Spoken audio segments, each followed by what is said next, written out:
కుప్పంలో గోవిందప్ప కుటుంబ సభ్యుల కిడ్నాప్ కేసును ఛేదించారు కుప్పం పోలీసులు. ఇక కుప్పం రూరల్ సిఐ మల్లేశం యాదవ్ ఆధ్వర్యంలో బృందాలుగా ఏర్పడి కిడ్నాప్ కేసును ఛేదించారన్నారు ఇన్ఛార్జ్ డీఎస్పీ ప్రభాకర్. ఇక కిడ్నాప్ కు పాల్పడిన 7గురిని అరెస్టు చేసినట్లు తెలిపారు.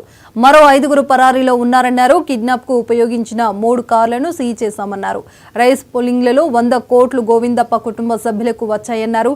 దీంతో గోవిందప్ప కుటుంబ సభ్యులను కిడ్నాప్ చేశామని విచారణలో నిందితులు తెలిపినట్లు డీఎస్పీ ప్రభాకర్ వెల్లడించారు.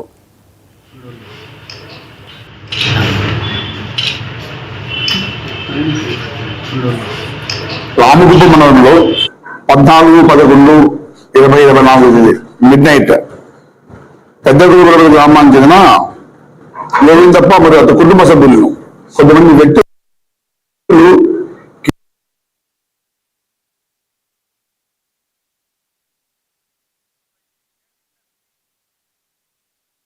కిడ్నాప్ చేసి 3 వాహనాల్లో తీసుకుని వెళ్ళారు.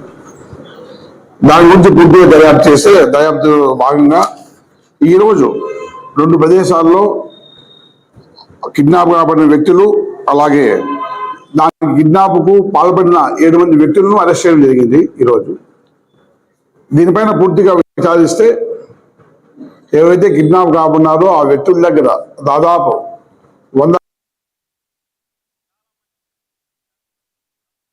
డబ్బులు వచ్చిందని, సైబర్ క్రైమ్ లాంటి ఒక వ్యసనం లాంటి జబ్బు తప్ప మరొకటి కాదు.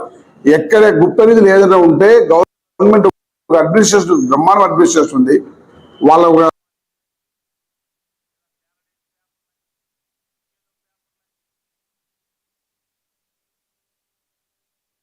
గుప్త నిధులు ఏదైనా ఉంటే గవర్నమెంట్ ఒక అడ్మినిస్ట్రేషన్ బ్రహ్మాండం అడ్మినిస్ట్రేషన్ ఉంది.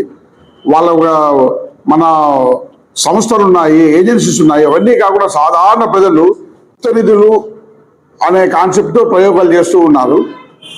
ఆ గుప్త నిధులు అమ్ముకోవడానికి కూడా డబ్బులు ఎవరి దగ్గర ఉన్నాయని పెట్టుకుంటూ ఉంటే వీళ్ళు సరదాగా కొద్దిమంది వాళ్ళ దగ్గర ఉన్నాయంటే వాళ్ళు ఎస్ మా దగ్గర ఉన్నాయని చెప్పుకున్నారు. కాబట్టి షుడ్ బి నీ ఫోను నీ పర్సనల్, నీ ఫోన్ నీ గ్రూప్స్ మాత్రమే, మిగిలిన ఎవరినో కలుపుకొని జస్ట్ గుడ్ మార్నింగ్ మెసేజ్ చాలు.